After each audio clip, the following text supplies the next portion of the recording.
Did you know there's a quiet group of people, nearly 1 in 3, who almost never share photos of themselves online? Researchers have actually been paying close attention to them. And what they found? It's not what most people assume.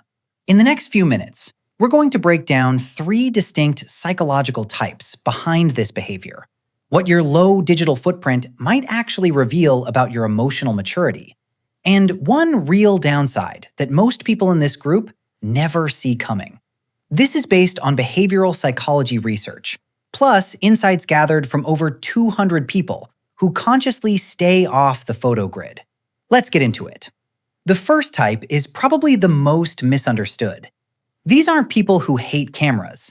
They're people who think before they post, and usually decide not to. Psychologists describe this as a combination of high self-monitoring and authenticity awareness. Before sharing anything, they're running an internal check. Is this actually me? Or is this just a version of me I want people to see? And more often than not, they choose to keep it offline. Research from Stanford's Social Media Lab found that people with this mindset consistently score higher on authenticity measures. Their logic is simple. They'd rather be unknown than be misrepresented. In a world full of highlight reels, choosing silence is its own kind of honesty. Now, this second type, this is where it gets psychologically fascinating. Researchers call them autonomy protectors. These aren't shy or insecure people. If anything, they have a sharper sense of personal boundaries than most.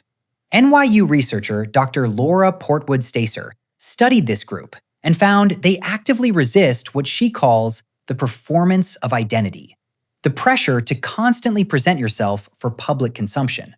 Here's how they think. Every photo you post becomes a permanent record you no longer control. Someone else gets to interpret it, screenshot it, share it, and that's a trade they're simply not willing to make. Psychologists call this selective self-disclosure, and it's actually linked to higher emotional intelligence and stronger, more genuine real-world relationships.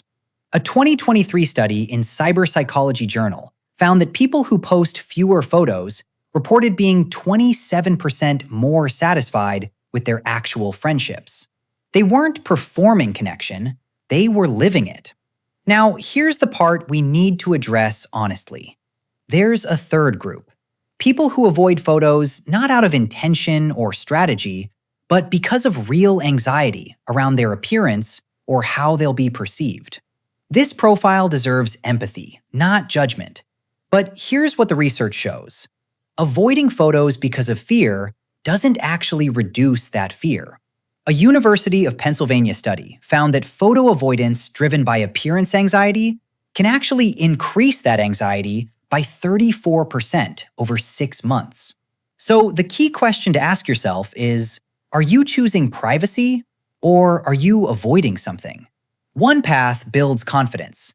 The other quietly chips away at it. If this resonates, here's a small step.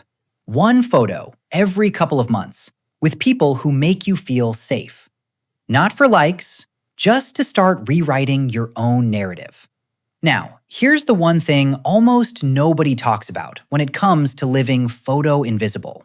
When someone searches for you and finds nothing, they don't assume the best.